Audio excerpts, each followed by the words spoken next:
Tôi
biết tình cancer.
Sợi.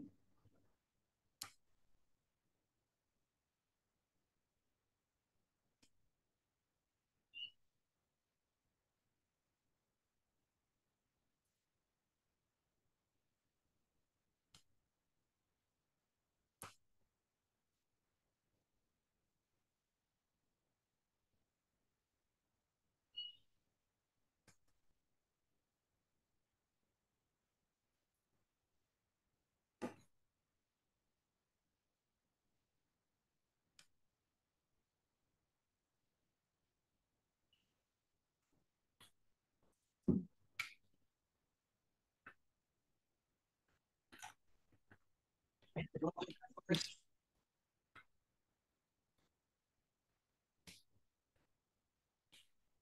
tes. Assalamualaikum warahmatullahi wabarakatuh. Waalaikumsalam. Halo.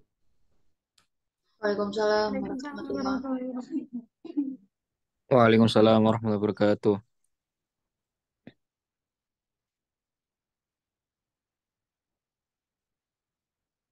Selamat sore pada adik-adik mahasiswa sekalian. Marilah pertemuan pada sore hari ini supaya apa yang kita lakukan pada sore hari ini membawa berkah serta ilmu yang kita dapat itu bermanfaat. Marilah kita baca dengan bacaan umul kitab bersama-sama ala hadaniyatikum al-fatihah.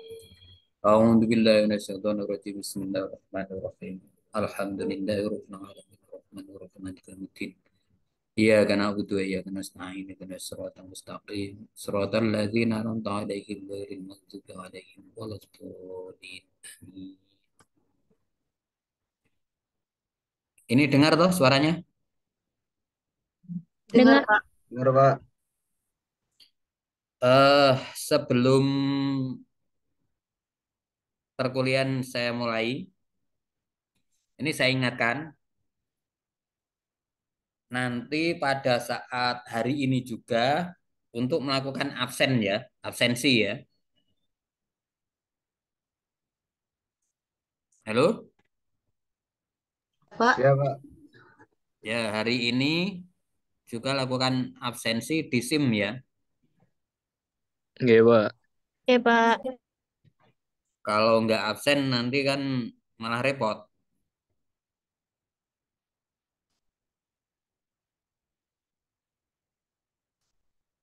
Repotnya absennya kan masuknya ndak hari ini kalau ndak apa absen sekarang. Kemarin sudah sampai mana kemarin? Masih ingat?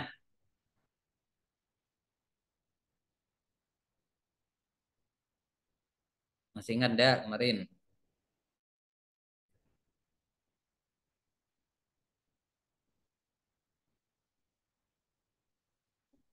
Di gugatan. Sampai petitum ya. Enggak.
Ada yang ditanyakan?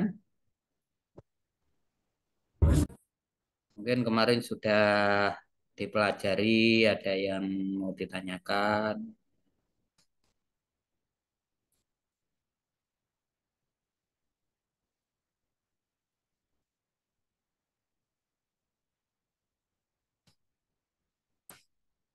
Kelihatan enggak ini?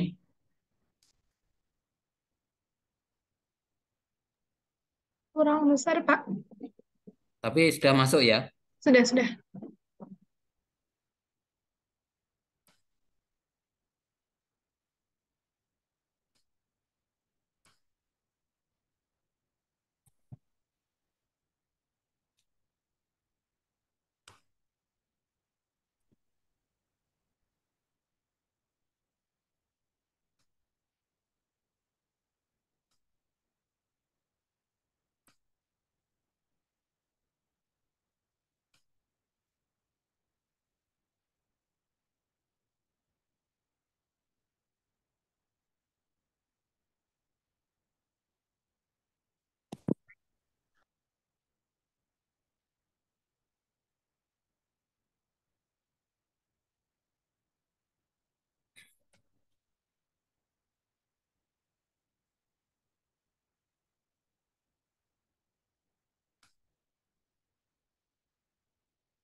Kelihatan? Apa kurang Kelihatan, besar? Pak.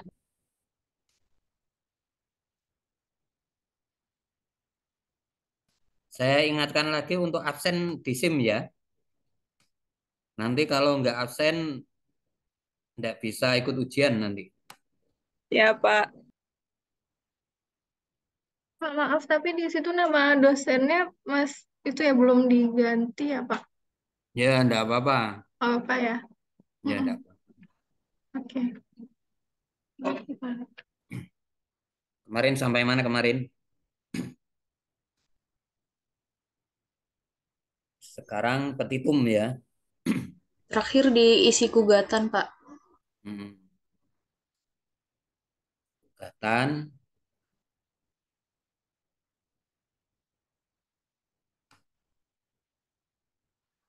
isi gugatan. Isi gugatan itu ada apa saja? Identitas para pihak ya. Identitas para pihak yaitu penggugat dan tergugat. Itu harus disebutkan. Kemudian posita fundamentum petendi adalah dalil-dalil dari penggugat yang menjadi dasar atau alasan-alasan gugatan penggugat. Posita ini memuat dua hal pokok dalam uraiannya yaitu dasar-dasar atau alasan-alasan yang menguraikan mengenai fakta-fakta,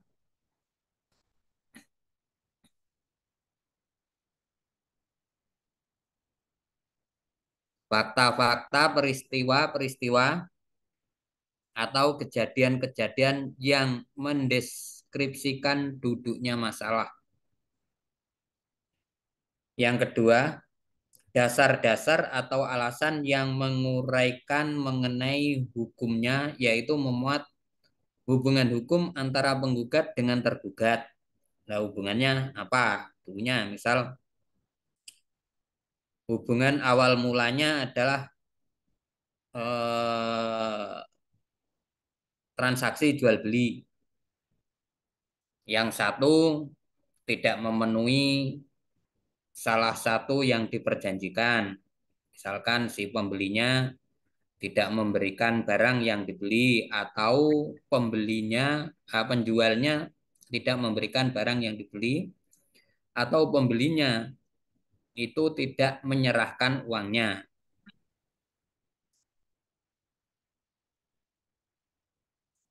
Dalam penyusunan posita dikenal dua teori. Nah, dua teori ini, tapi teori itu kan tidak harus dipakai.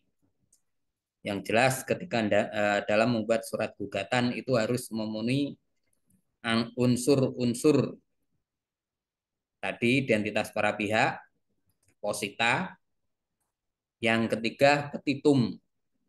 Nah, ini petitum ini adalah apa yang dimohonkan atau dituntut supaya diputus demikian oleh pengadilan. Dalam putusan pengadilan, petitum ini mendapat jawaban dalam amar atau diktum putusan pengadilan. Petitum gugatan haruslah dirumuskan dengan jelas dan cermat karena berimplikasi luas baik dalam proses persidangan maupun nanti setelah dimohonkan eksekusi. Jadi dalam petitum itu harus jelas. Jangan-jangan kalau tidak jelas nanti gugatan putusan pengadilan itu tidak bisa dieksekusi. Misal gugatan awal tentang jual beli, uang sudah ditransfer, penjual tidak memberikan barangnya, itu harus dirinci bahwa tergugat ataupun penjual telah melakukan perbuatan melawan hukum, tidak membayar, tidak menyerahkan barangnya. Jadi dari pihak penggugat harus dicantumkan bahwa tergugat harus menyerahkan barang yang telah dijanjikan untuk dijual.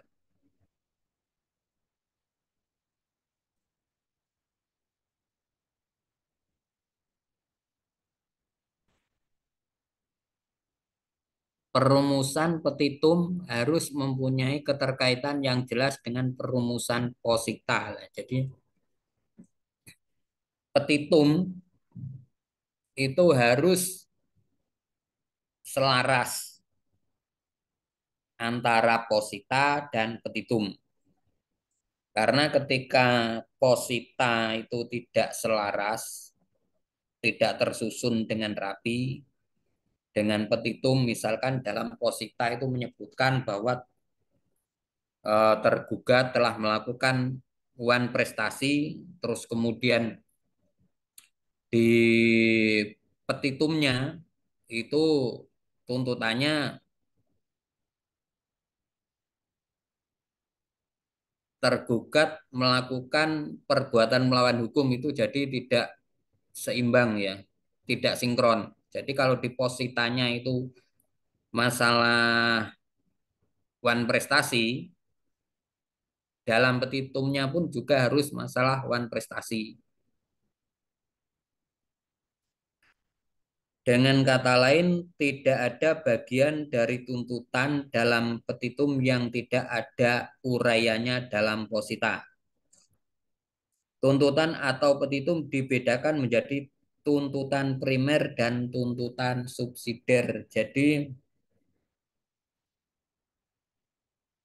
kalau dalam petitum itu sebelumnya harus diuraikan dulu dalam posita. Kalau posita tidak sinkron, nanti akan berakibat gugatan obskur libel.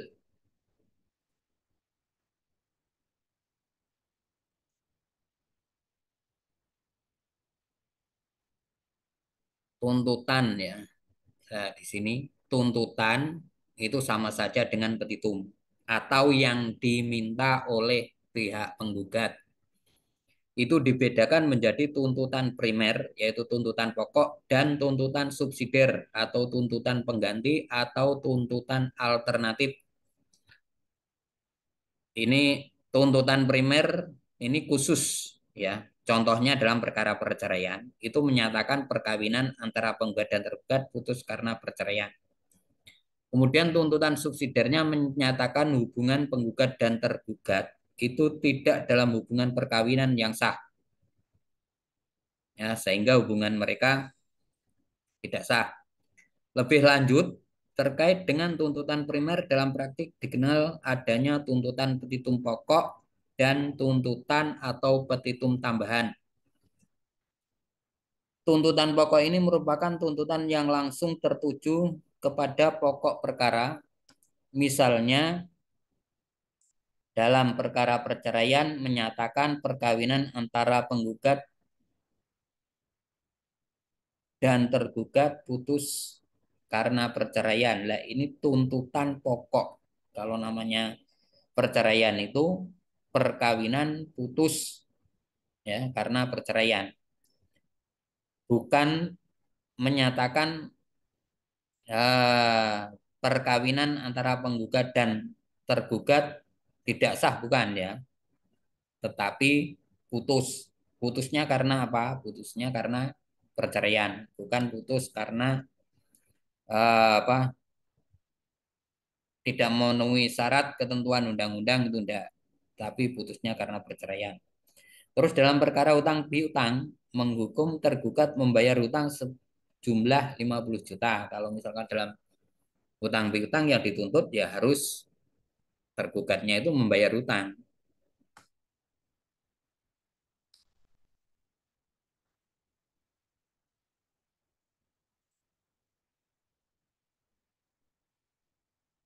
Menghukum tergugat untuk membayar hutang sejumlah 50 juta rupiah kepada penggugat. Nah, tuntutan tambahan yang merupakan pelengkap tuntutan pokok, misalnya tuntutan agar tergugat dihukum membayar biaya perkara, tuntutan agar putusan dapat dilaksanakan terlebih dahulu with forbar bisforat, tuntutan agar tergugat dihukum membayar uang paksa. Jadi ini adalah tuntutan pelengkap. Jadi kalau dalam petitum tidak ada tuntutan bahwa tergugat dihukum untuk membayar utang, cuma yang diminta hanya tuntutan apa ini tuntutan pelengkap, gugatan juga akan berakibat obskur libel. Ada yang ditanyakan terkait dengan isi dari gugatan?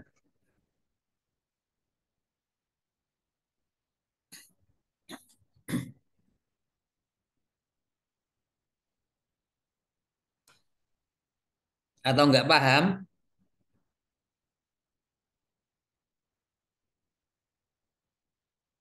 Nggak paham sama sekali?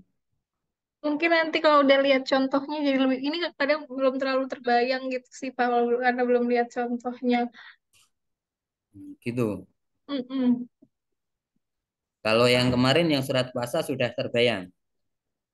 Lumayan, lumayan. Nah, maksud saya kan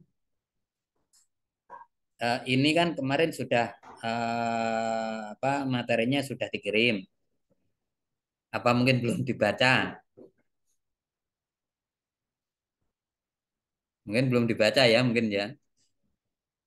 Oke Pak, belum.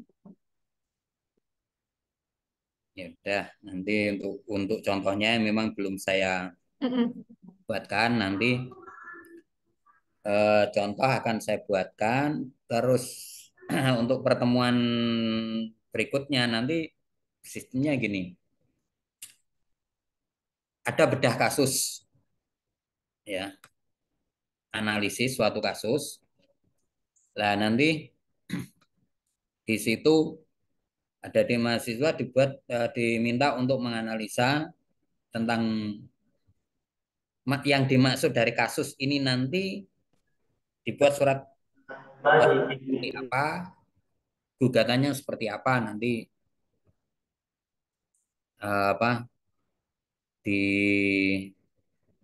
saya masukkan di sini dan insya Allah yang saya masukkan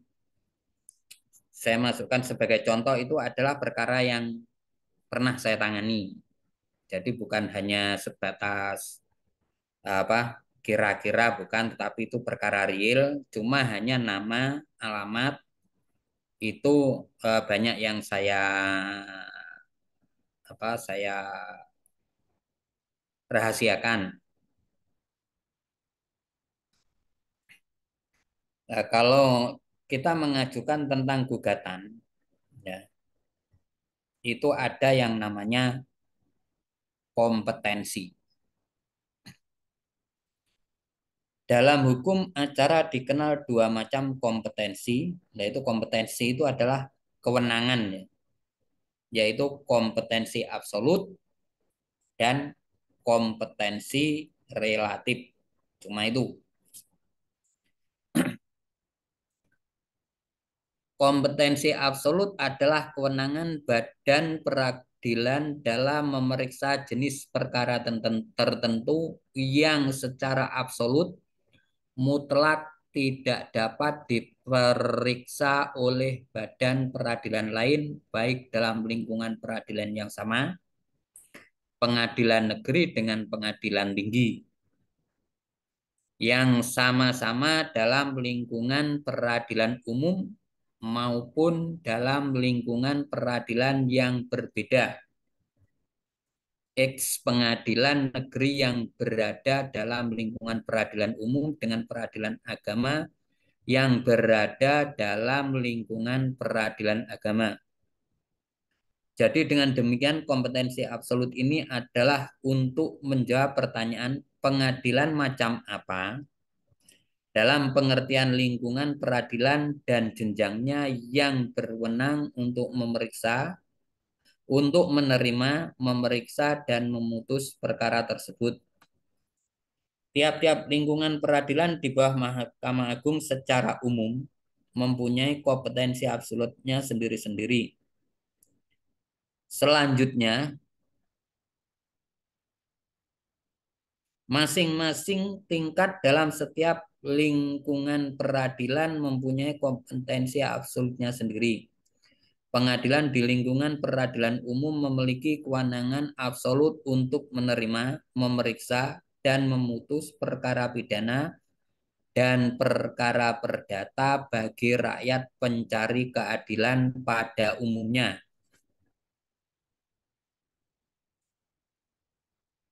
Sehubungan dengan kewenangan absolut ini, Pasal 50 Undang-Undang Nomor 2 Tahun 1986 tentang Peradilan Umum menentukan Pengadilan negeri bertugas memeriksa, memutus, dan menyelesaikan perkara pidana dan perkara perdata di tingkat pertama. Tentang Pengadilan Tinggi, Pasal 51 ayat 1 menentukan Pengadilan Tinggi bertugas dan berwenang mengadili perkara pidana dan perdata di tingkat banding. Sudah paham belum ini maksudnya? Jadi pengadilan umum ya atau pengadilan negeri itu tugasnya memeriksa perkara yang berkaitan dengan pengadilan pidana ya. Pengadilan pidana umum itu bagi warga negara umum ya. Kalau pengadilan militer itu tindak pidana bagi mereka anggota militer. Kalau di pengadilan umum yaitu pengadilan tindak pidana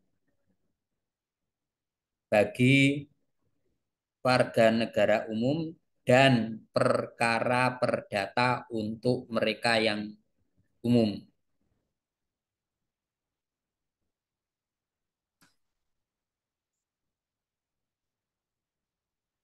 Nanti bisa dilihat dalam Pasal 50 Undang-Undang Nomor 2 Tahun 1986. Di situ kompetensi absolutnya apa saja. Nah, di situ juga kompetensi misal dalam perkara perceraian. Kalau perkara perceraian itu masuk kompetensi absolut pengadilan apa? Agama. Pengadilan agama. Pengadilan negeri nggak boleh.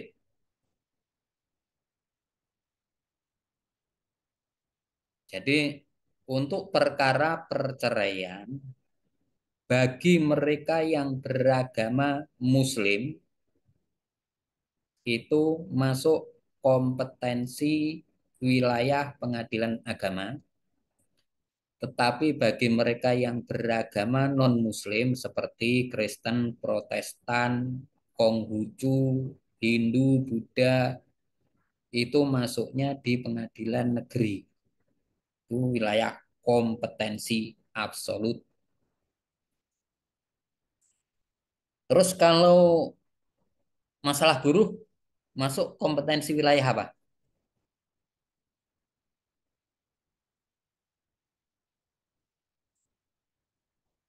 Perkara perburuhan. Itu beda lagi. Masuk kompetensi wilayah pengadilan hubungan industrial.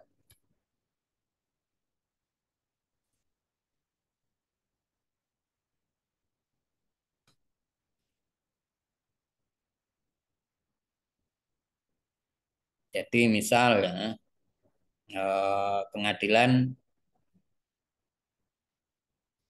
waris, perkara waris juga ketika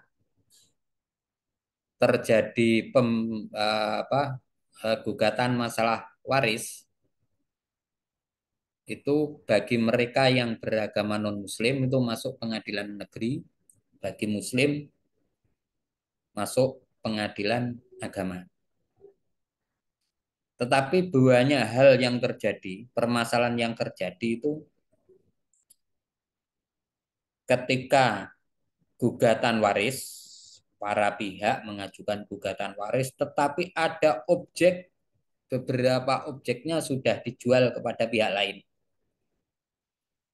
Itu yang masih banyak bingung, ini masuk kompetensi wilayah pengadilan negeri atau masuk wilayah pengadilan agama.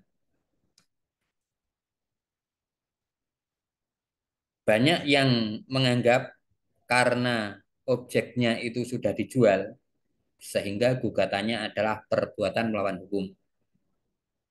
Nah, ketika terjadi hal yang seperti itu, apa yang dilakukan? Di Undang-Undang Nomor 7 Tahun 89, yang diperbarui lagi Undang-Undang Nomor 3 Tahun 2006 dan Undang-Undang Nomor 49 Tahun 2009, itu ketika perkara gugatan waris, itu kalau objeknya itu masih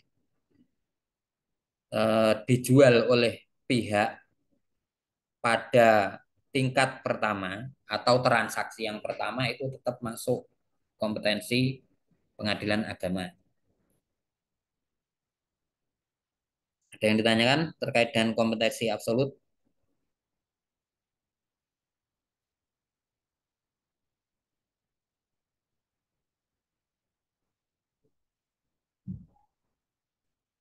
Ini jumlah mahasiswanya ada berapa sih? Seluruhnya ada berapa? Tahu enggak?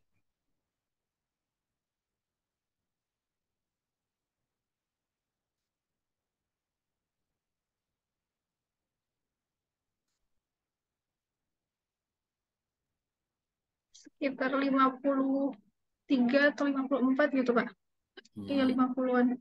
50-an ya. Mm-mm. Tapi ini yang ikut cuma 38 ya. Iya, Pak.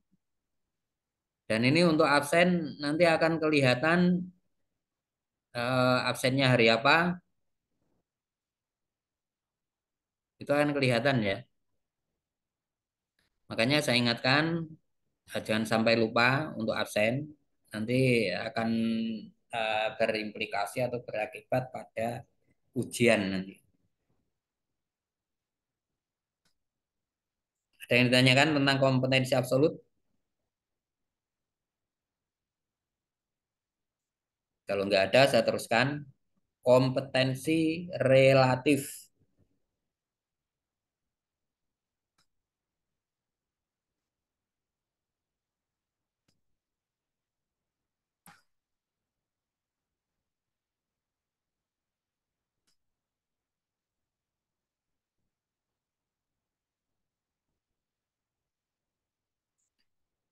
Kompetensi relatif sering pula disebut kewenangan nisbi yang menyangkut pembagian kewenangan mengadili antar pengadilan sejenis berdasarkan yurisdiksi wilayahnya. Artinya bahwa suatu pengadilan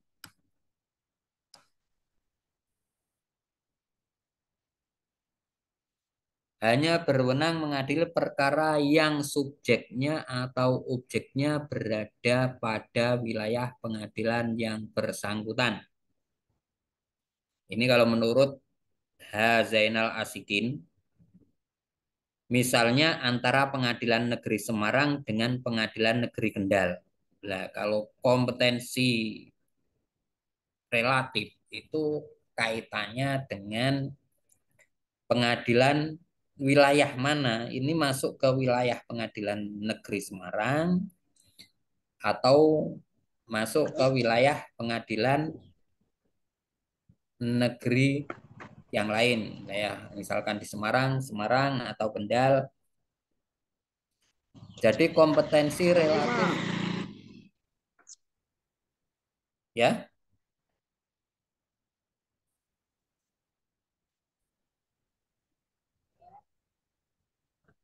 Misalnya antara Pengadilan Negeri Semarang dengan Pengadilan Negeri Kendal. Jadi kompetensi relatif dalam hukum acara perdata adalah untuk menjawab ke pengadilan negeri mana gugatan harus diajukan. Kompetensi relatif ini pada pokoknya diatur dalam pasal 142 RBG atau 118 HIR sebagai berikut. Nah, ini untuk patokan ya. Patokan gugatan ini terkait dengan kompetensi relatif itu diatur dalam pasal 142 RBG dan 118 HIR. Ada pada jenjang pendidikan doktor. Ini kok di sana bicara sendiri? Oke, mute all. Jangan diperdengarkan dengan saya. Oke, siap. Karena saya bisa konsentrasinya hilang. Gugatan diajukan ke telinga pengadilan negeri itu kalau yang wilayah hukumnya meliputi kan ada. tempat tinggal Hanya tergugat. yang bicara. Ya, baik. Ya. Jadi ada kata kunci yang perlu saudara ketahui. gugatan Satu awal adalah ya, metode. patokannya gugatan itu diajukan ke tempat tinggal tergugat. Atau jika tidak diketahui tempat tinggalnya, nah ini kalau tergugatnya itu tidak diketahui tempat tinggalnya, gugatan diajukan ke pengadilan negeri yang wilayah hukumnya meliputi tempat kediaman senyata dari tergugat. Ketentuan sesuai dengan asas aktor sequitur forum rei. Nah ini kalau misalkan KTP-nya itu misalkan alamatnya ada di Semarang, tapi orangnya itu tinggalnya di di Kendal, maka gugatan diajukan di Pengadilan Negeri Kendal.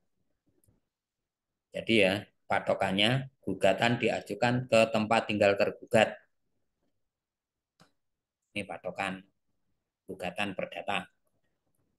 Yang kedua, apabila tergugat lebih dari satu yang tempat tinggalnya tidak terletak dalam wilayah satu pengadilan negeri, gugatan diajukan ke pengadilan negeri yang wilayah hukumnya meliputi salah satu tempat tinggal tergugat yang dipilih oleh penggugat.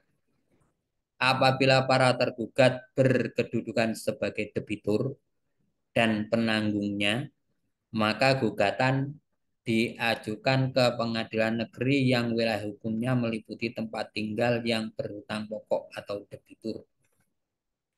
Jadi kalau tergugatnya ada dua. Ya. Misal satu tinggal di Jakarta, yang satu tinggal di Semarang, itu gugatan dapat dipilih. Ya. Mau diajukan di Semarang bisa, diajukan di Jakarta bisa. Kalau misalkan satu itu yang benar-benar dia hutang sebagai debitur, yang satu sebagai penjamin, gugatannya tetap diajukan ke debitur ya, bukan ke tempat tinggal penjamin. Yang ketiga, jika tempat tinggal tergugat tidak diketahui, demikian juga tempat kediaman senyatanya tidak diketahui atau tidak dikenal, gugatan diajukan ke pengadilan negeri yang wilayah hukumnya meliputi tempat tinggal penggugat atau salah satu penggugat. Lah ini kalau misalkan tergugatnya itu tidak tahu kemana sekarang.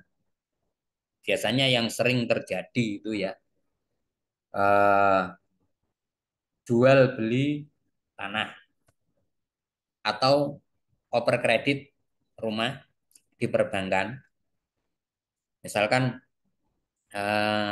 tergugatnya dulu menjual rumah dan tanah yang masih dikreditkan di bank, kemudian yang pihak penggugatnya itu melakukan oper kredit. Terus setelah sekian tahun lunas, kan itu harus ditindaklanjuti ke notaris dan BPN Badan Pertanahan Nasional untuk balik nama. Itu yang sering terjadi, tergugatnya akhirnya tidak tahu tinggal di mana. Di situ akhirnya kan gugatan harus diajukan ke tempat tinggal penggugat. Jadi di situ disebutkan dulu bertempat tinggal di sini, namun sejak kapan atau sekarang tidak diketahui tempat tinggalnya di seluruh wilayah negara Republik Indonesia.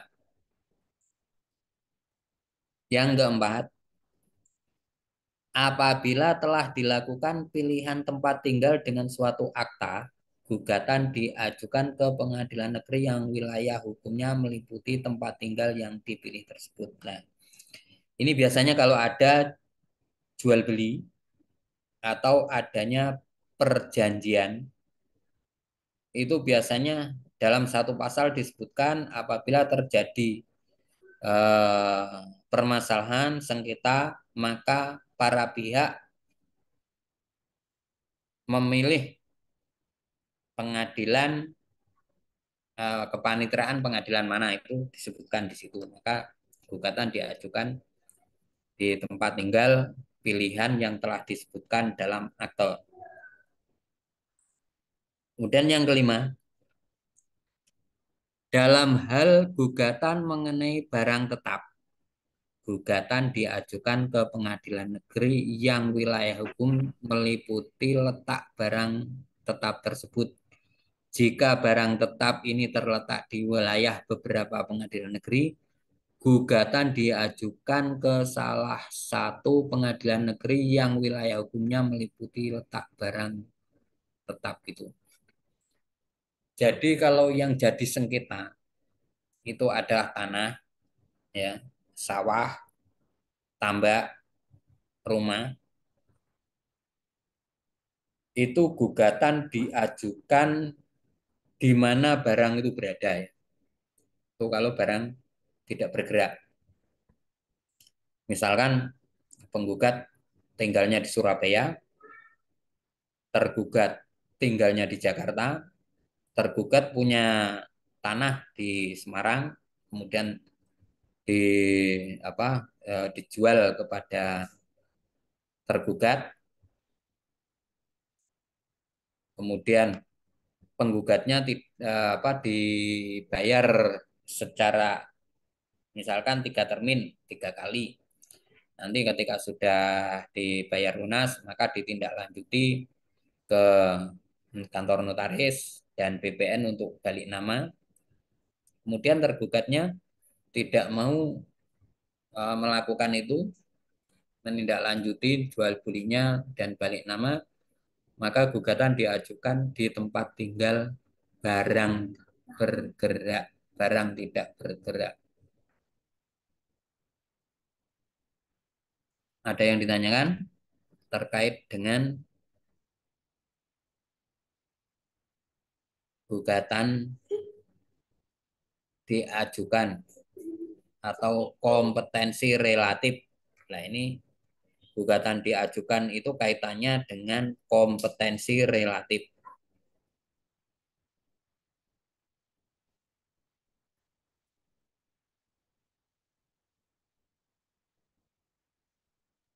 Pak, izin bertanya. Ya, Pak. Ya, Iya, izin bertanya berarti kalau yang absolut itu lebih ke misalnya kasus ini apa, dia masuknya ke bagian hukum apa gitu nggak? Kayak tadi misalnya kalau perceraian berarti dia masuknya ke ranah agama sama pengadilan negeri kalau agama lain. Nah, tapi kalau yang relatif itu untuk tempat pengajuannya di mana, pengajuan gugatannya di mana, begitu nggak? ya, betul. Jadi Perbedaannya. kalau lebih mudahnya itu kalau kompetensi absolut itu permasalahan, ya. Permasalahannya permasalahan apa? Tetapi kalau kompetensi relatif itu pengadilan mana? Masuknya itu wilayah, masuk wilayah mana?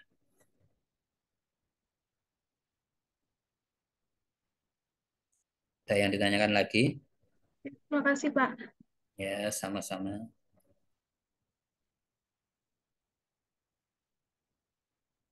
Yang lain, yang mas-mas atau bapak-bapak,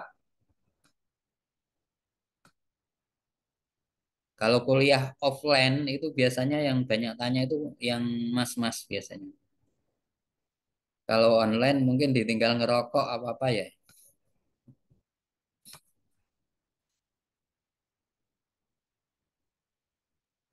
Oh iya Pak, kalau misalnya kan kalau pidana itu hukumannya sudah pasti, berarti dipidana di penjara begitu ya. Kalau biasanya kalau perdata itu selain ganti rugi itu gimana? Kalau misalnya nanti dia nggak mau ganti rugi, nggak mau bayar, apa nanti ujung-ujungnya bisa masuk ke pidana juga apa gimana tuh Pak? Jadi gini, kalau dalam perkara pidana itu kan terbukti atau tidak perbuatan itu yang didakwakan misalkan pasal 351 tentang penganiayaan. Itu terbukti nggak dia melakukan perbuatan itu. Kalau terbukti berarti kan di penjara. Kalau tidak berarti kan onslah, bebas. Nah, kalau dalam perkara perdata itu ya tidak bisa. Nah, makanya di situ kan ada tuntutan pokok ya, petitum tadi menghukum tergugat untuk membayar hutangnya. Terus kemudian biasanya kalau dalam perkara perdata itu harus ada yang dijadikan sita, diletakkan sita. Karena ketika tidak ada sita, misalkan si tergugatnya punya rumah di sini, supaya dia mau membayar hutangnya, misalkan hutangnya 1 M atau 500, nah rumah itu yang dijadikan sita jaminan. Jadi ketika dia tidak mau membayar secara sukarela, maka tanah atau rumah milik tergugat yang dijadikan apa objek yang disita itu nanti akan dilelang. Kalau enggak ya cuma menang saja, menang di atas kertas. Ada juga yang misalkan tentang tuntutan ganti rugi. Misalkan dia tidak segera membayar, itu juga yang tadi disebutkan masalah eh, duangsong, uang paksa. Misalkan dia tidak segera membayar yang 50 juta, maka tiap bulan dia harus membayar 1 juta rupiah untuk uang paksa itu. Jadi seperti itu. Kalau perkara perdata terus kemudian bisa masuk pidana, tidak bisa.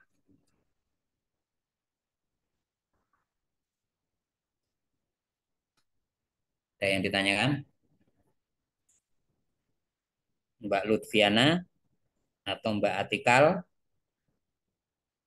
Kelihatan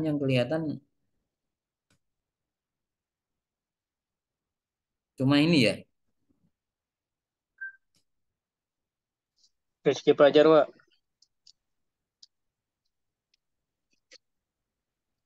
Kok enggak anu?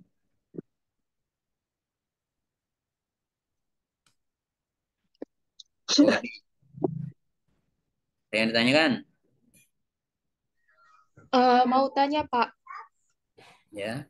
terkait tentang kalau proses pembuktian itu, kalau misalnya di acara apa, kalau di hukum pidana itu kan kayak ada jaksa penuntut umum dan lain-lain.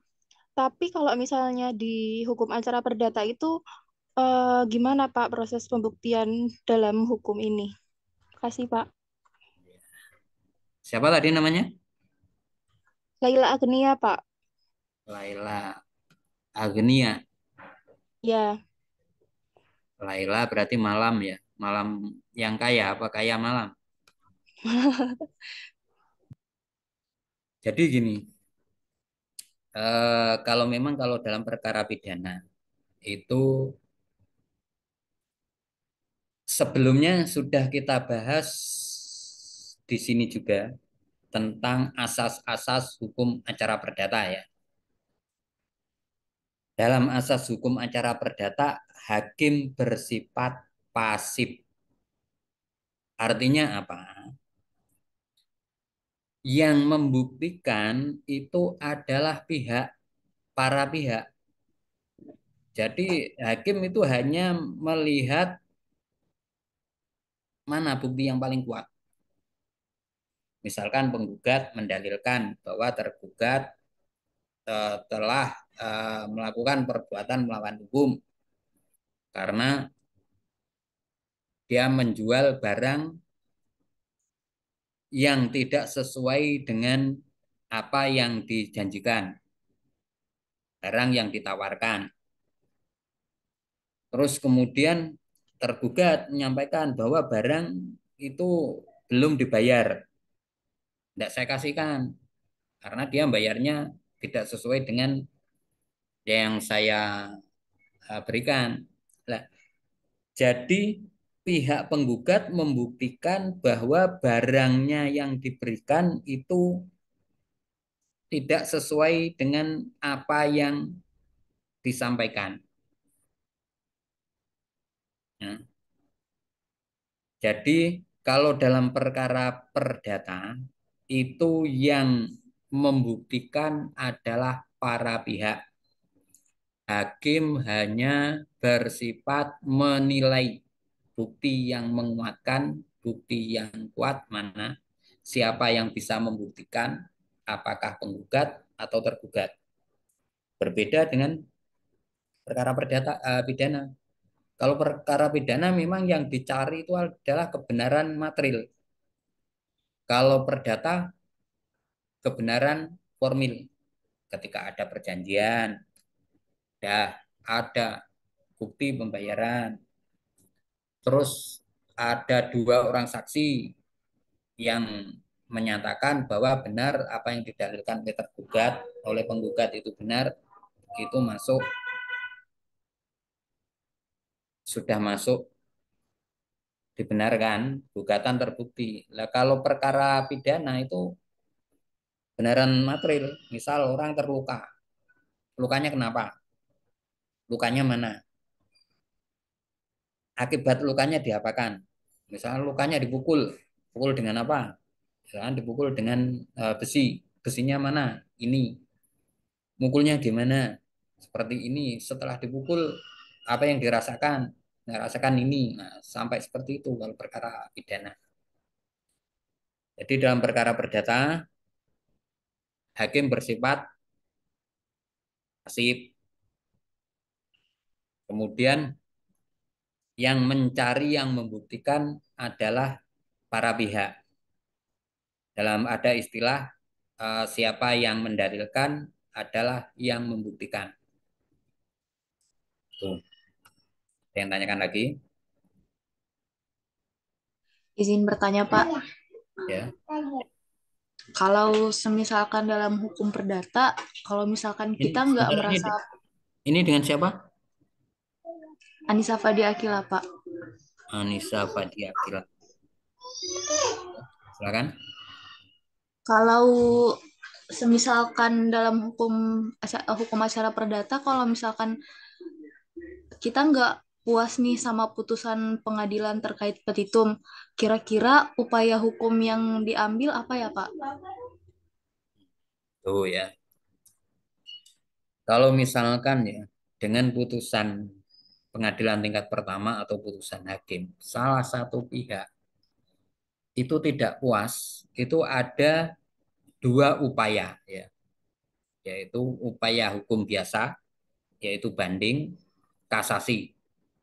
Satu lagi yaitu upaya hukum luar biasa yang disebut dengan peninjauan kembali. Jadi ketika tidak puas ya yang dilakukan banding. Itu kalau perkara perdata gugatan ya, gugatan. Tetapi kalau permohonan itu yang dilakukan adalah kasasi. Jadi kalau perkara permohonan itu tidak bisa dibanding, bisanya dikasasi. Ada lagi yang ditanyakan?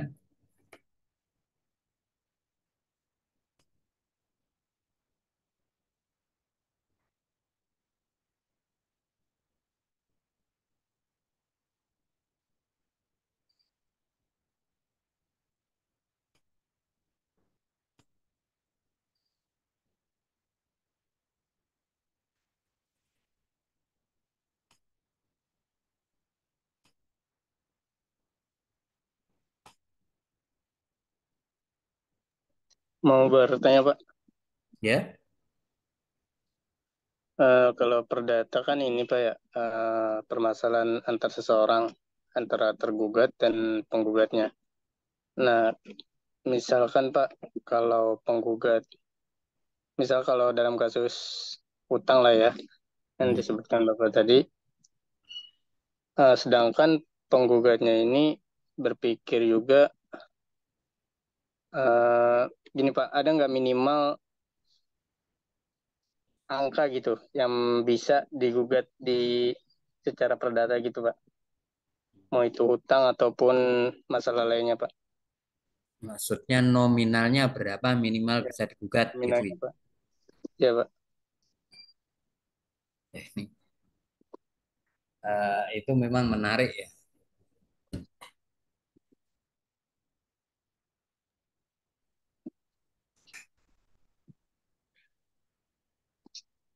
Mas Hasan ketakutan. Gimana? Jadi Ya gini, Pak, nominal. sebenarnya apa perkara berapa jumlahnya nominalnya yang bisa digugat itu tidak ada batasan minimal. Ya, tidak ada batasan minimal. Misalkan harus sekian puluh juta atau sekian ratus juta. Akan tetapi karena proses gugatan di pengadilan itu ada biayanya. Terus yang kedua, waktunya, tenaganya, sehingga orang akan berpikir ulang berapa gugatan itu minimal mau diajukan. Karena gini,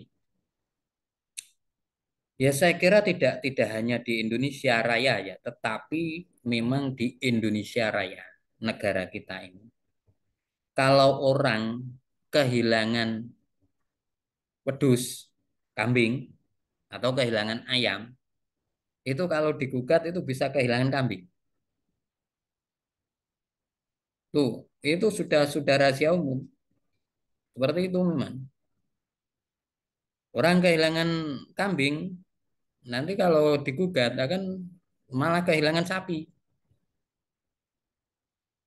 Tuh, jadi sebenarnya kalau menurut aturan undang-undang tidak ada apa itu tidak ada aturan berapa jumlahnya. Tetapi ya orang awam, orang pada umumnya itu sudah bisa memperkirakan. Misalkan, bola hanya 20 juta, 30 juta itu habis nanti malahan itu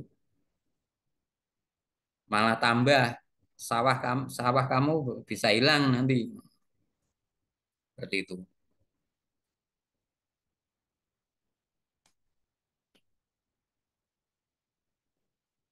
Ada yang tanyakan lagi?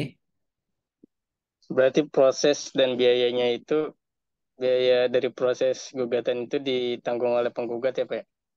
Iya, tetap penggugat yang nanggung. Ya meskipun dalam tuntutannya menghukum tergugat untuk membayar biaya perkara yang timbul dalam perkara ini. Tetapi kan modal dulu. Itu pun ya kalau dalam gugatan ada benda atau barang milik tergugat yang bisa diletakkan sita. Kalau nggak ada, cuma menang di atas kertas. Menang gugat 100 miliar, tapi menang di kertas, tapi tidak bisa dieksekusi. Ya nangis, habisnya 30 miliar, menangnya 100 miliar, tetapi menang di kertas. Percuma. Jadi ya memang hukum hukum seperti itu, hukum di negara kita yang kita cintai, kita sayangi seperti ini. Entah sampai kapan. Berarti Saya kan ada ya kemungkinan untuk bisa diganti Pak ya? apa? Berarti ada kemungkinan untuk bisa diganti ke depannya Pak? Saya kalau apa ya? ada kemauan dan ada campur tangan Tuhan ya mungkin bisa. Kalau nggak ada ya nggak akan bisa. Ini ini real di lapangan ya, yang saya sampaikan real di lapangan, bukan di akademisi. Kalau di akademisi itu hukum itu ya ya seperti ini. A ya A, B ya B, sesuai yang disampaikan oleh Profesor Doktor. Tetapi ketika sudah di lapangan itu beda sekali, bisa dikatakan 180 derajat.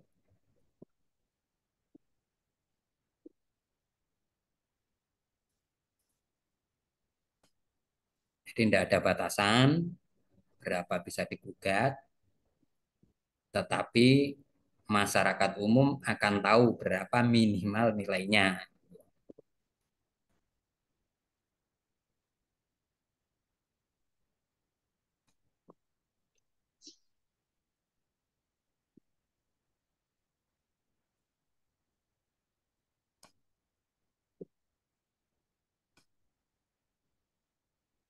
Ada yang tanyakan?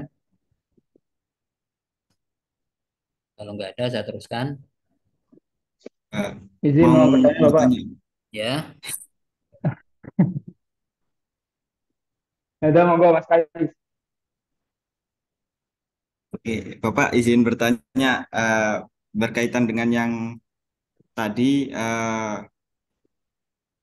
Kalau kami boleh tahu niku biaya yang kita keluarkan untuk menggugat seseorang itu eh, mencakup apa saja dan untuk biaya penanganan apa saja mungkin. Dan pertanyaan kedua Bapak, jikalau kita menggugat niku kan harus ada nopo bukti yang diserahkan. Nah, jikalau bukti yang kita miliki itu hanya berupa lisan atau omongan dari orang, dalam contoh kasus eh, warisan tanah dari seseorang, kemudian orang itu menyampaikan tanah bakal saya kasihkan ke kamu, tetapi di situ ada dia tidak memiliki bukti tulis, tapi cuman hanya perkataan. Apakah itu bisa ditindaklanjuti secara lanjut, Bapak? ya, terima kasih. Dengan siapa? Kaisar Reza ya. Nggih, guys, Dari mana? dari Sidoarjo. Sidoarjo. Yang Lapindo itu. Boten. Nggih, Dekatnya itu toh. nggih, dekatnya Lapindo. Jadi sebenarnya gini, kalau perkara gugatan itu sebenarnya ya banyak sih ya.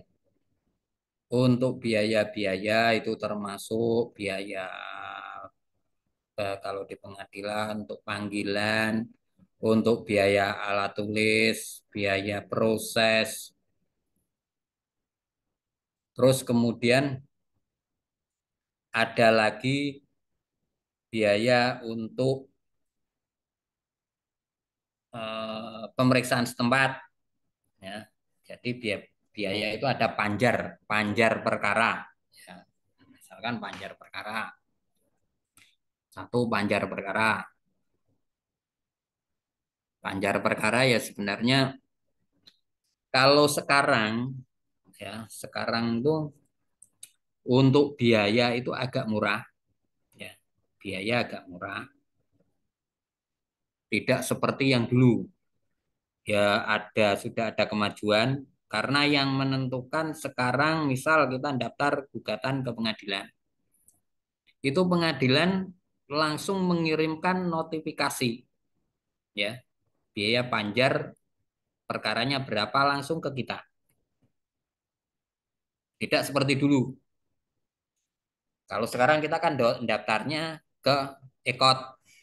Nah, EKOT itu bagi mereka kalau advokat yang sudah terdaftar, sudah punya akun di Mahkamah Agung, atau masyarakat umum juga yang sudah punya. Ketika sudah daftar, nanti biaya panjar juga di situ dihitung oleh Mahkamah Agung. Keluar biaya panjarnya sekian.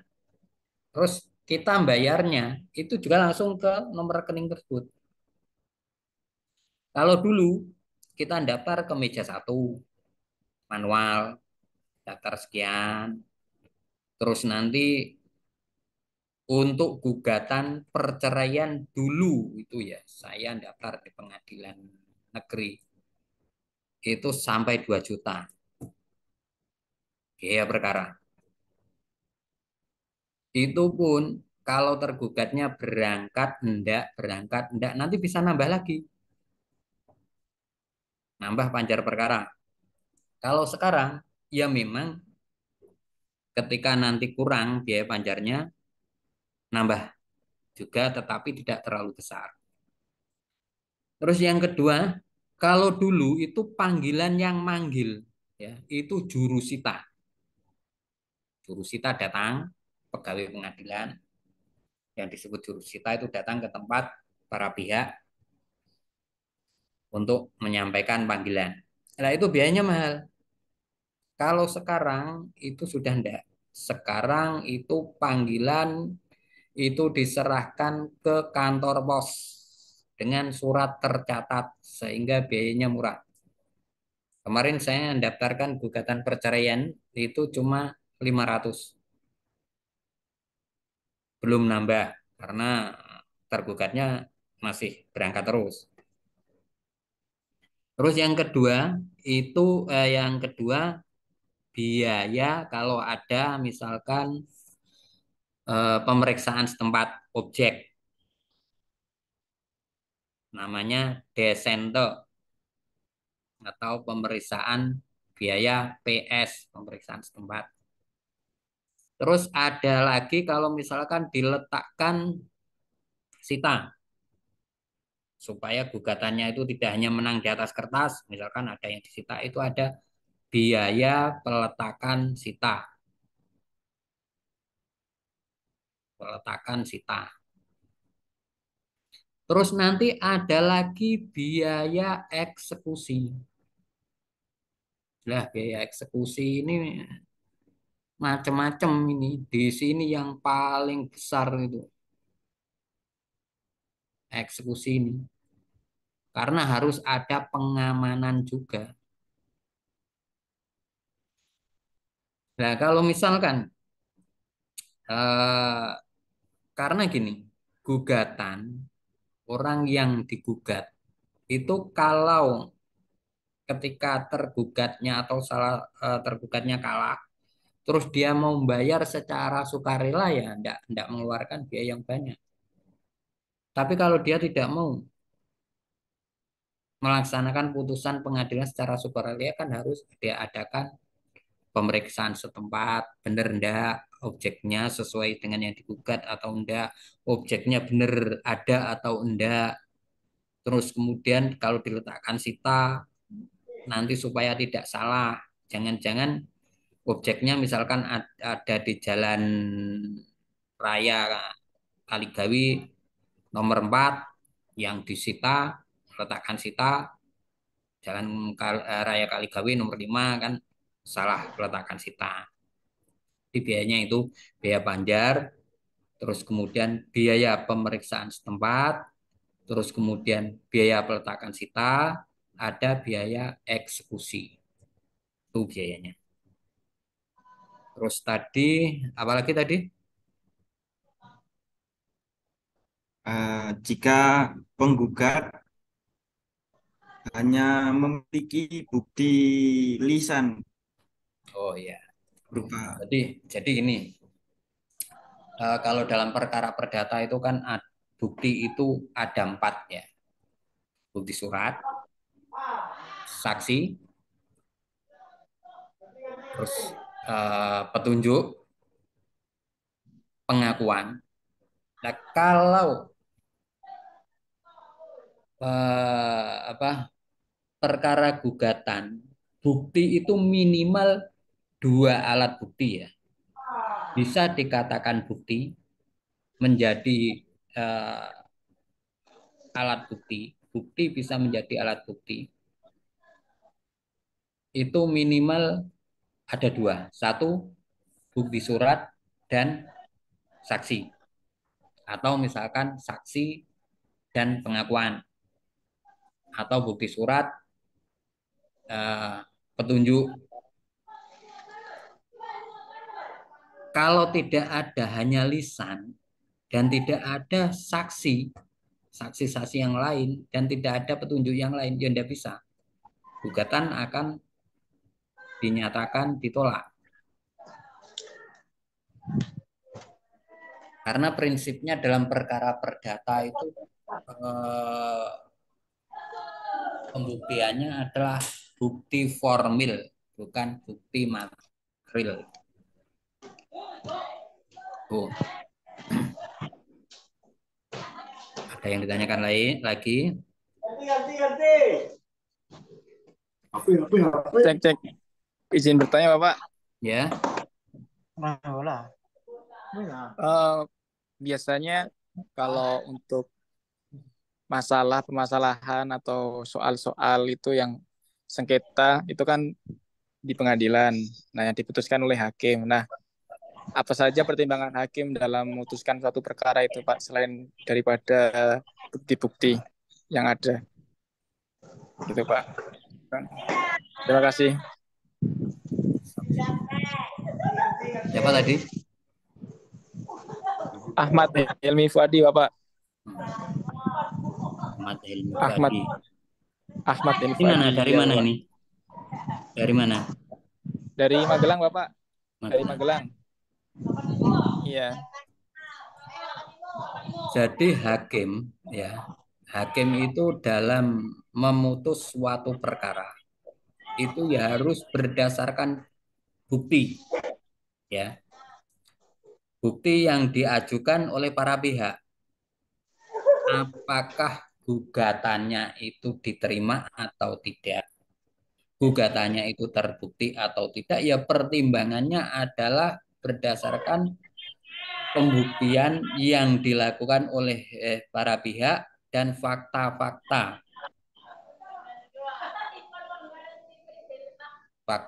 yang terungkap di persidangan. Jadi hanya berdasarkan alat bukti, ya.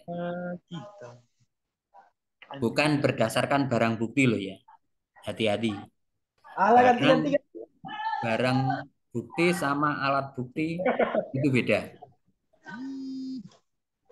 Jadi kalau alat bukti itu bukan tidak masuk sudah tentu alat bukti barang bukti. Tetapi kalau barang bukti itu belum tentu alat bukti. Jadi pertimbangan hakimnya itu karena pembuktian. Ada yang tanyakan lagi?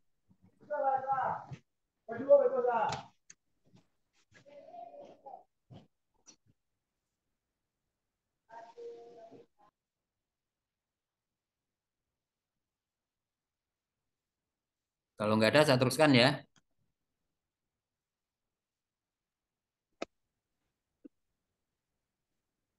Iya Pak, bisa dilanjut Pak.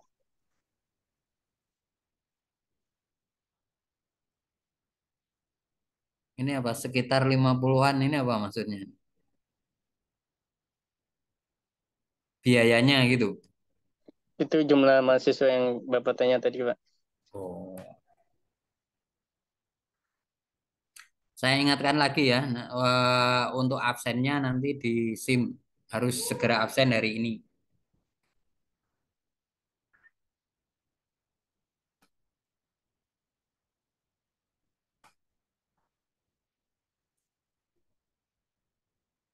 Selanjutnya, kumulasi atau penggabungan gugatan.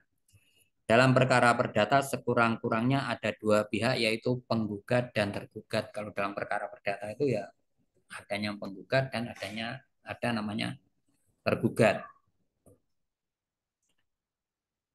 Nah, tergugat bisa diwakili oleh kuasa hukum, tergugat juga bisa diwakili oleh kuasa hukum.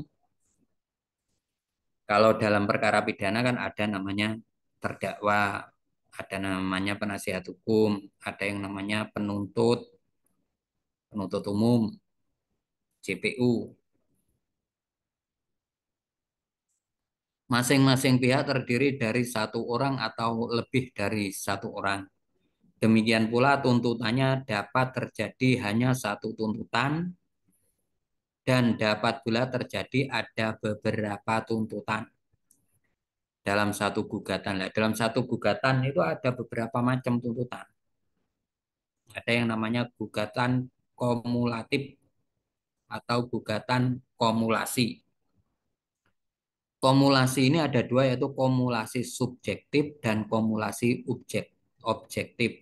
Kumulasi subjektif terjadi apabila para pihak terdiri dari lebih satu orang atau subjek hukum. Nah, kalau subjektif itu lebih dari satu orang atau subjek hukum. Syarat kumulasi subjektif adalah bahwa terhadap tuntutan yang diajukan tersebut haruslah ada hubungan yang erat antara satu subjek orang dengan subjek orang lainnya. Apabila hubungan itu tidak ada, maka harus digugat secara tersendiri. Kumulasi objektif adalah penggabungan beberapa tuntutan dalam satu perkara sekaligus. Kumulasi subjektif pada umumnya tidak diisyaratkan bahwa tuntutan itu harus hubungan erat satu sama lain, tetapi ada tiga kumulasi objektif itu.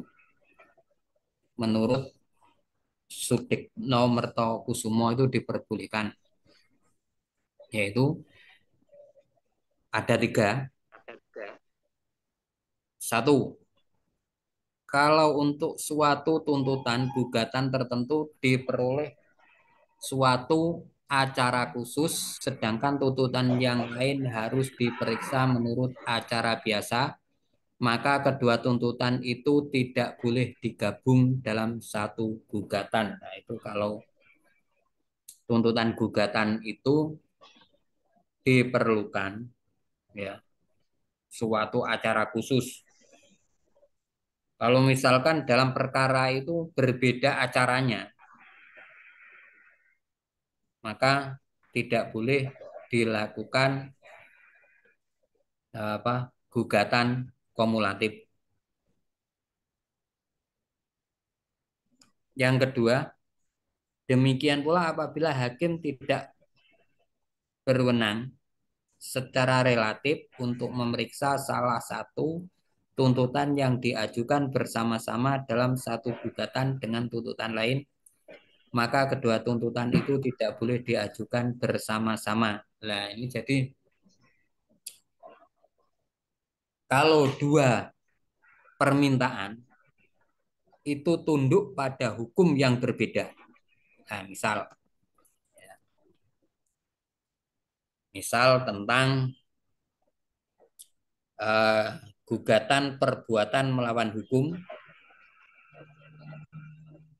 digugat bareng dengan gugatan waris, itu tidak bisa ya, karena itu dua hukum acara yang berbeda. Misal, meskipun perbuatan melawan hukum itu diajukan di pengadilan negeri dan mereka beragama Islam, ya, kemudian dia nuntut perbuatan melawan hukum sekaligus gugatan waris, karena kalau perkara waris itu harus digugat di pengadilan agama. Kalau perbuatan melawan hukum itu diajukan di pengadilan negeri.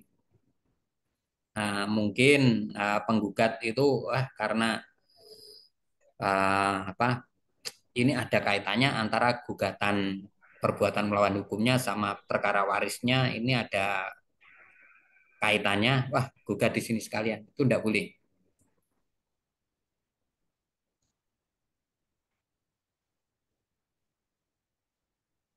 Terus yang kedua, hakim secara relatif lah. Ini secara relatif. salah satu tuntutan diajukan bersama-sama dalam satu gugatan. Nah, kalau misalkan berbeda wilayah hukumnya, kemudian ada kaitannya, ya, ada kaitannya, misalkan si A itu menjual tanah kepada si B, tanahnya ada di Kendal, baru dibayar separuh. Kemudian si B-nya itu juga gugat balik karena dia membayarnya ada barang yang sudah dibawa oleh pihak pembeli tetapi tidak dihitung oleh tergugat sehingga digugat bareng. Padahal wilayahnya beda, wilayah hukumnya. Nah, itu juga tidak bisa.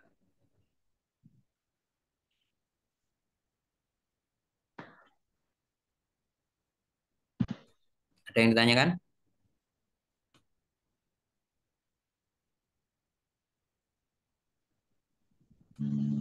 Kalau tidak ada, saya lanjutkan. Bab 4, pemeriksaan gugatan di persidangan.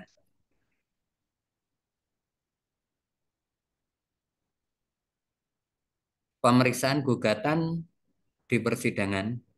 A. Pendaftaran dan panggilan. Sesuai asas hakim bersifat menunggu, inisiatif pengajuan tuntutan dilakukan oleh penggugat. Tindakan pertama yang harus dilakukan penggugat adalah mendaftarkan gugatannya di Kepaniteraan Pengadilan Negeri dengan memperhatikan kompetensi relatif pengadilan negeri yang bersangkutan. Proses pendaftaran ini dimulai dengan membayar biaya perkara sesuai dengan asas beracara dikenakan biaya. Jadi asasnya dalam hukum acara kemarin kan sudah kita bahas, beracara dikenakan biaya.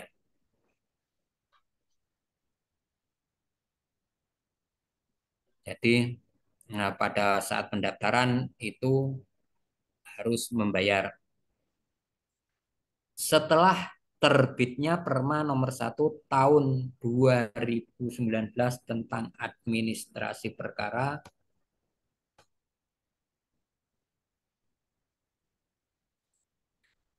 persidangan di pengadilan elektronik yang diperbarui dengan Perma Peraturan Mahkamah Agung nomor 7 tahun 2022, maka seluruh pendaftaran perkara melalui EKOT baik advokat terdaftar atau pihak lain.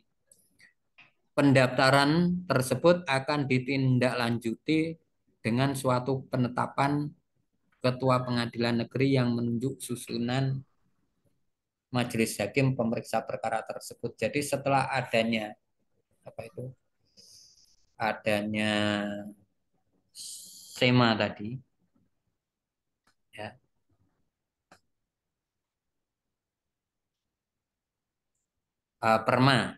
Perma nomor 1 tahun 2019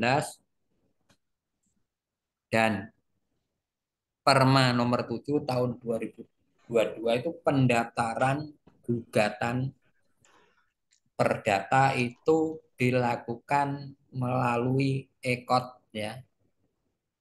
Sidangnya juga itu sudah banyak dilakukan melalui EKOT apabila penggugat dan tergugat itu sudah setuju. Dan sekarang memang Mahkamah Agung melakukan perubahan-perubahan yang menurut saya sudah bagus. Kalau dulu mengambil salinan putusan itu di pengadilan negeri itu mahal. Kalau sekarang enggak. Sekarang mau ngambil, ya, salinan putusan kalau sekarang enggak ada tanda tangan maupun stempel pengadilan sekarang. Kalau dulu ada tanda tangan dari panitera dan stempel pengadilan. Kalau sekarang enggak. Jadi ketika kita mau minta salinan putusan, kita tinggal masuk ke ekot. Di situ ada tulisan ketika putusan sudah diputus, salinan putusan tersedia. Kita masuk di link tersebut, nanti kita suruh bayar PNBP, pendapatan non pajak. Nah, kita ketika sudah bayar nanti kita bisa download. Dan sekarang pakai barcode ya. Salinan putusan itu ada barcode-nya. Tidak seperti dulu. Kalau dulu apa itu salinan putusan harus minta ke panitera, terutama panitera pengganti. Dan nanti panitera penggantinya ngomong, wah Pak saya masih Pak, perkaranya masih banyak sih Bu. Nah, biar cepat Bu, nanti tak mintakan. Itu baru cepat. Kalau nggak ada itunya lama.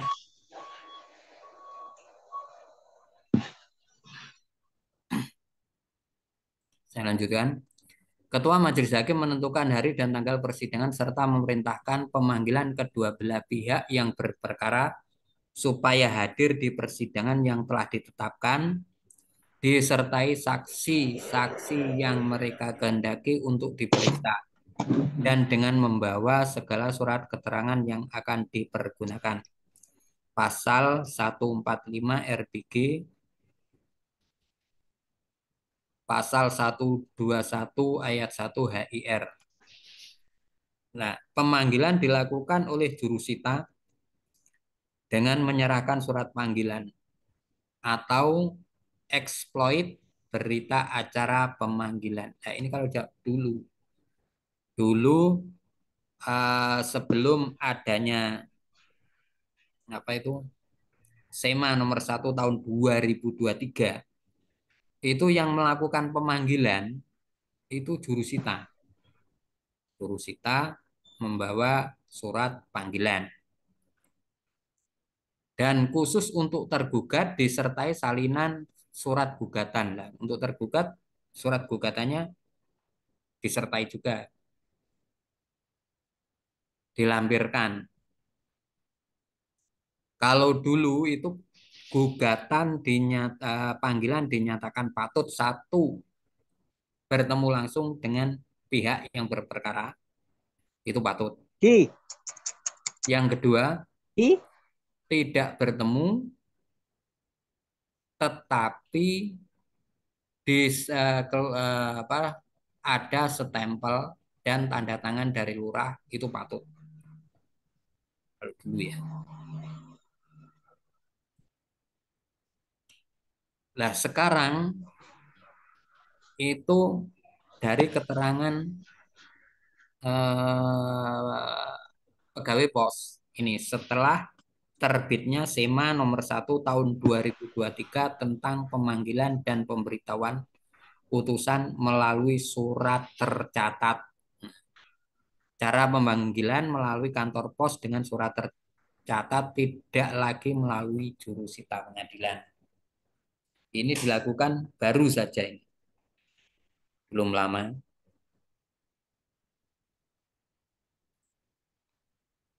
Kemudian setelah dipanggil, itu kan ada dua, penggugat datang atau tidak. Di sini putusan karena tidak hadir pada sidang pertama. Bagaimana kalau ada pihak yang tidak hadir dalam sidang pertama? Karena tidak selamanya baik penggugat ataupun tergugat itu hadir dalam persidangan. Kadang penggugat yang enggak hadir, kadang tergugat yang enggak hadir, kadang dua-duanya hadir. Pasal 148 RBG 124 HIR memuat ketentuan bila penggugat yang telah dipanggil dengan sepatutnya tidak datang menghadap dan juga tidak menyuruh orang mewakili, maka gugatannya dinyatakan gugur. Nah, kalau yang tidak datang itu penggugat, maka gugatannya dinyatakan gugur dan penggugat dihukum untuk membayar biayanya dengan tidak mengurangi haknya untuk mengajukan gugatan lagi setelah melunasi biayanya. Nah, ketika dinyatakan gugatan gugur, penggugat bisa mengajukan gugatan lagi. Namun Pasal 150 RBG, Pasal 126 HIR masih memberi kelonggaran kepada majelis hakim untuk tidak menjatuhkan putusan pada persidangan pertama. Nah, ini tergantung hakimnya. Ada hakim yang ketika tidak hadir maka gugatan dinyatakan gugur. Tapi ada yang dikasih satu kesempatan lagi. Ketika satu kesempatan penggugat tidak hadir, maka gugatan dinyatakan gugur. Dan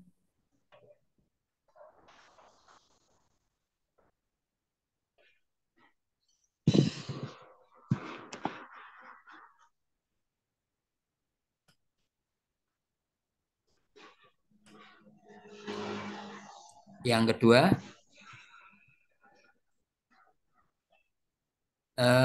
dalam putusan yang menggugurkan gugatan penggugat, pokok perkaranya tidak dipertimbangkan oleh majelis hakim.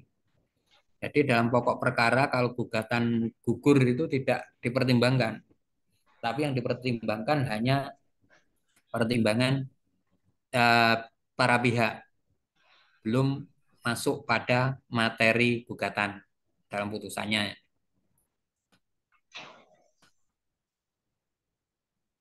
Sebagai catatan perlu diperhatikan bahwa apabila penggugat hadir dalam persidangan pertama namun tidak hadir pada persidangan berikutnya, perkaranya akan diperiksa dan diputus secara kontradiktor.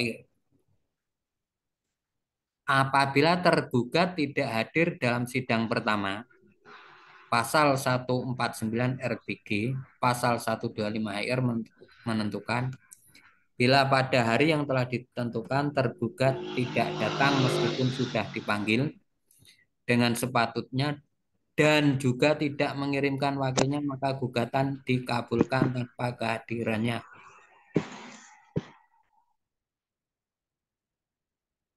Tidak mempunyai dasar hukum. Nah, kalau tergugat tidak hadir, gugatan itu bisa dikabulkan dengan putusan first take.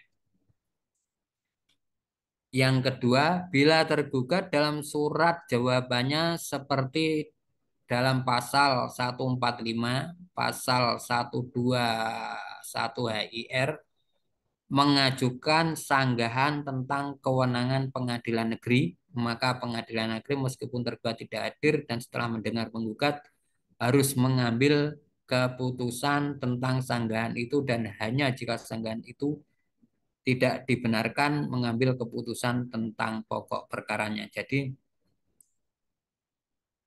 tergugat juga ada yang tidak hadir, itu dia melakukan eksepsi bahwa pengadilan tersebut tidak berhak untuk menangani perkara, yaitu yang disebut dengan eksepsi kompetensi relatif. Jadi kadang seperti itu.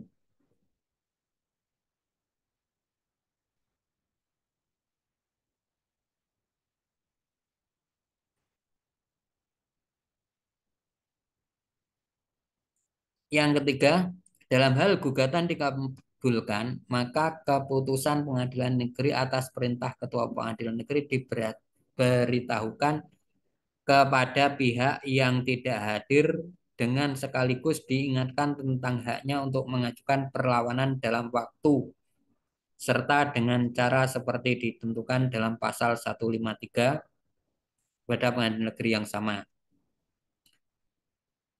Jadi putusannya itu nanti disampaikan, dikirimkan kepada tergugat, dan di situ juga diberi tulisan apabila tergugat tidak atau salah satu pihak tidak terima dengan putusan hakim, maka mempunyai hak sebagaimana yang diatur dalam undang-undang dalam waktu 14 hari.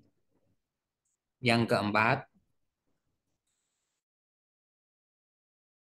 keputusan pengadilan negeri tersebut dibubuhkan catatan tentang siapa yang ditugaskan untuk memberitahukan keputusan tersebut dan apa yang telah dilaporkan baik secara tertulis maupun lisan sebagaimana disebut pada angka 1 di atas. Putusan first take tidak selalu berarti gugatan penggugat dikabulkan. Jadi putusan first take itu tidak mesti gugatan dikabulkan. Kadang gugatan tidak dikabulkan karena tidak ada dasar hukumnya atau masuk dalam kompetensi absolut, pengadilan tidak berwenang. Yang B, gugatan tidak beralasan. Dalam hal demikian, putusan pengadilan berupa menolak gugatan penggugat.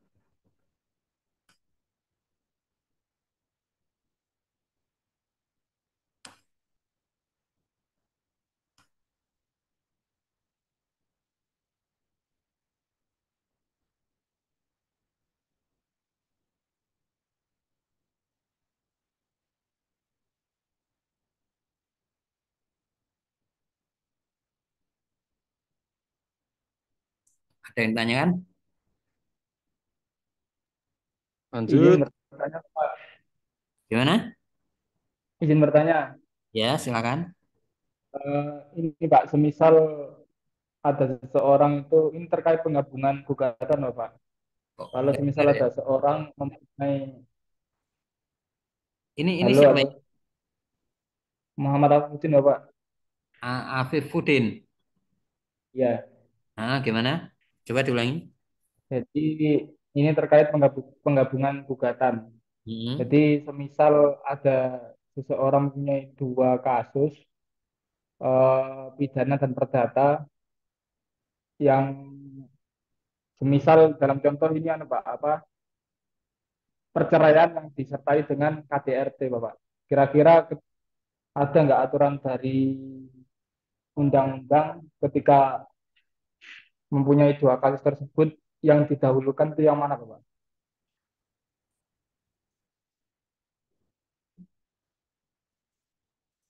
Jadi gini ya, kalau dalam perkara misal tadi disebutkan perceraian ada KDRT-nya. Itu tidak ada aturan, ya, tidak ada aturan perkara yang mana yang disidangkan atau digabungkan, misalkan pidana dan perdatanya digabungkan, itu tidak bisa. Terus yang kedua, mana yang didahulukan itu juga tidak ada aturannya. Tetapi untuk mempermudah proses perceraian, karena dalam proses perceraian nanti ada beberapa macam akibat hukum, ya, misal tentang harta bersama, itu nanti gimana. Terus yang kedua tentang hak asuh anak, yang ketiga tentang nafkah anak. Nah, biasanya kalau para advokat itu ketika ada perkara perceraian di mana di situ ada unsur pidananya, itu biasanya pidananya dilaporkan dulu, ya, dilaporkan ke kepolisian. Lah itu untuk bergening. Misal istrinya sering adanya ke KDRT, dianiaya, kemudian istrinya gugat. Pertama dilaporkan ke kepolisian karena kaitannya tadi adanya harta bersama, supaya mudah pembagian harta bersama. Terus yang kedua, hak asuh anak. Biasanya kan kalau terjadi perceraian, hak asuh anak itu jadi rebutan, baik bapak maupun ibu, suami maupun istri. Terus yang ketiga, tentang kewajiban memberi nafkah. Kewajiban memberi nafkah itu kalau menurut undang-undang, khususnya itu di pengadilan agama, pengadilan negeri pun juga itu adalah kewajiban Bapak. Jadi untuk lebih mudahnya ya untuk mencari bergening penyelesaian perkara itu biasanya kalau advokat menangani perkara seperti itu dilaporkan dulu baru nanti digugat gugatan cerainya. Itu demikian. Ada yang Oh, tanyakan lagi? berarti ini Pak ya, berarti melihat efeknya ke depan dulu, baru bisa diputuskan mana yang didahulukan gitu Pak ya. Iya, jadi eh, kepentingan manfaatnya itu mana yang lebih lebih bagus, mana yang lebih menguntungkan. Kalau advokat ya itu bagi klien menguntungkan yang mana. Ya kalau Oh gitu Pak. ndak seperti itu ya ndak payu advokat sama saja masa advokat nah, suruh nangani perkara ya kalau bisa satu kali mendayung ya kan 3 pulau terlampaui kan bagus seperti itu. Kalau contoh yang kasus perdata dulu kemudian pidana apa Pak kira-kira Pak? Perkara perdata Kira-kira yang kasus yang didahulukan perdata dulu kemudian pidana. ya ndak Kemudian ada dilaporkan kasus pidananya gitu. Dan ada ya Pak ya. ndak ada sih yang ditakutkan gitu maksudnya. Jadi saya tanya Pak terkait mungkin tadi kan kayak eh, perceraian yang disertai dengan KDRT kan KDRT tadi kan didahulukan yang pidananya dulu supaya nanti eh, di kasus perdatanya itu hak-haknya bisa terpenuhi gitu Pak ya. Ya, jadi tidak Kemudian eh, saya tak ya gimana? saya mau menanyakan Pak terkait kasus ada nggak kira-kira mereka punya kasus dua perdata sama pidana tapi yang didahulukan itu perdatanya dulu gitu Pak. Ya ada juga. Kalau tadi kan kasusnya pidana dulu, iya apa Pak kira-kira? Eh, biasanya itu gini, unsur penipuan ya, unsur penipuan tentang tanah biasanya seperti itu. Tanah dilaporkan ke pidana tidak belum bisa jalan karena harus ada bukti yang menguatkan bahwa memang dia melakukan penipuan atau dia melakukan apa yang dilakukan oleh terlapor itu adalah perbuatan pidana biasanya digugat dulu di perdata pengadilan negeri. Kalau di situ dimenangkan bahwa benar ini adalah miliknya si A karena cara kepemilikannya si B itu tidak berdasarkan hukum seperti dia melakukan pemalsuan tentang tanda tangan ataupun proses jual belinya tidak sah. Misalkan di notaris tidak datang ke notaris, dia menyodorkan tanda tangan di atas kertas apa kertas putih, kertas kosong itu biasanya seperti itu. Nanti ketika terbukti bahwa milik sertifikat tanah itu miliknya si A sudah mempunyai kekuatan hukum, baru bidannya dilaporkan. Itu bisa. Ini perkara yang baru saja saya tangani masih dalam proses. Itu eh, gugatan waris sekaligus gugatan harta bersama. Itu penggugat dia mengajukan gugatan pembagian waris ya waris ke klien saya tetapi di situ menurut klien saya ada dua objek, yang mana dua objek tersebut bukan merupakan warisan tetapi harta milik pribadinya klien saya karena pemberian pada saat ulang tahun, yaitu mobil Alphard untuk adiknya dan yang satu mobil Fortuner untuk kakaknya. Nah, di situ di putusan itu padahal mobil Alphardnya sudah dijual oleh penggugat. Dia minta mobil Alphard itu masuk dalam harta warisan. Tetapi di gugatan perdatanya saya bisa membuktikan bahwa dua objek tersebut bukan merupakan harta warisan, tetapi itu adalah milik pribadi dari klien saya karena sudah dijual, maka perbuatan tersebut perbuatan pidana. Akhirnya saya laporkan ke Polda, sekarang masih proses. Itu contohnya.